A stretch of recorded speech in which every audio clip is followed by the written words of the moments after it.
महाराज जी, राधा वल्लभ श्री हरिवंश, सूरज जी और कई सारे और लोगों का प्रश्न है कि जो रज वो मस्तक पे लगाते हैं, शाम के समय जब वो स्नान करते हैं तो वो रज नाली में जाता है, उनके चरणों में लगता है, तो क्या उसका अपराध बनेगा? नहीं, अब इसे हमें ध्यान देने की जरूरत है। रज जो है, अब हम मस्तक पर रज लगाए, अब वो रज गिर गया नीचे, तो अपराध नहीं लगेगा। क्योंकि देखो, नाम अपराध होता है। जैसे भी माला पहन करके हम कहीं चले जाते हैं अपवित्र जगह में, तो उसका अपराध लगता है, नाम अपराध। रज का अपराध इसलिए कि रज परम पवित्र ऐसे ही है। रज तो है ही, रज तो हम जहां चल रहे हैं वो भी रज है। अब वृंदावन में, ब्रज में, कनकन में रज है, जहां भी आप जाओगे रज है। तो अब ऐसे तो शौच आदि क्रिया भी नहीं आप कर पाएंगे कहीं, कहेगा कि रज है, रज में हम शौच कैसे करें। जो संत जन हैं, जो साधक जन हैं, या जो परिक्रमा आदि करते हैं, तो कहीं भी आप जाते हैं तो वहां पे तो लघु शंका, शौच आदि तो क्रिया तो आपकी जो है शरीर निवृत्ति के लिए वो तो करते ही हैं। तो फिर तो आप कैसे करेंगे? बोलेंगे कि ये तो रज है यहां। तो रज अपने आप में परम पवित्र है, वो रज पवित्र कर देता है। अब रज को हम जब स्नान करने जाते हैं, या हम मस्तक पर हमारा है, या हमारी रज बहुत धूप आदि में चलने से पसीना होता है, जैसे हम परिक्रमा मार्ग में जा रहे हैं, परिक्रमा कर रहे हैं और धूप लगा तो पसीना में वो रज बह गया, नीचे आ गया, तो वो कोई अपराध नहीं लगेगा। रज का अपराध नहीं लगता है, ऐसा उन्होंने पूछा है। तो उनके मन में कभी ऐसा उनको भावना नहीं लानी चाहिए कि हमको रज का अपराध लग जाएगा।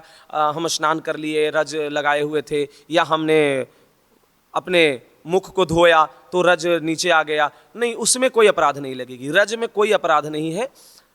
हाँ, नाम का माला पहन करके, नाम का वस्त्र पहन करके अगर हम स्नान कर लिए और उस पे जल नीचे चला गया, या नाम का माला पहन के हम शौच आदि क्रिया में चले गए, तब हमें नाम अपराध बन जाएगा।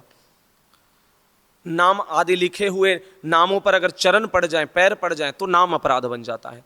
जैसे राधा लिखा हुआ, कृष्ण लिखा हुआ, राम लिखा हुआ, सीताराम लिखा हुआ, अगर हमें कहीं भी ऐसा चीजें मिलता है और उस पर अगर चरण पड़ जाता है तो नाम अपराध लगता है। पर अगर ये अनजाने में होता है तो हम वहीं पे स्मरण करके अपने इष्ट का और हम क्षमा प्रार्थी करें कि हमसे अनजान में हुआ है, तो तत्काल नष्ट हो जाएगा।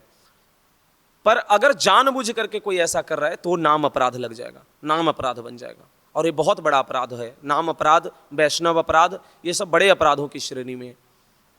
तो हमें ये ध्यान देने की जरूरत है, रज का कोई अपराध नहीं लगेगा, रज के अपराध से डरने की जरूरत नहीं है।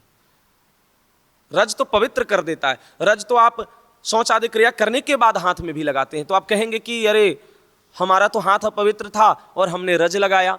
तो नहीं, रज हमें पवित्र करता है, हमारे शरीर को, हमारे मन को भी शुद्ध करता है, हमारे मस्तक को।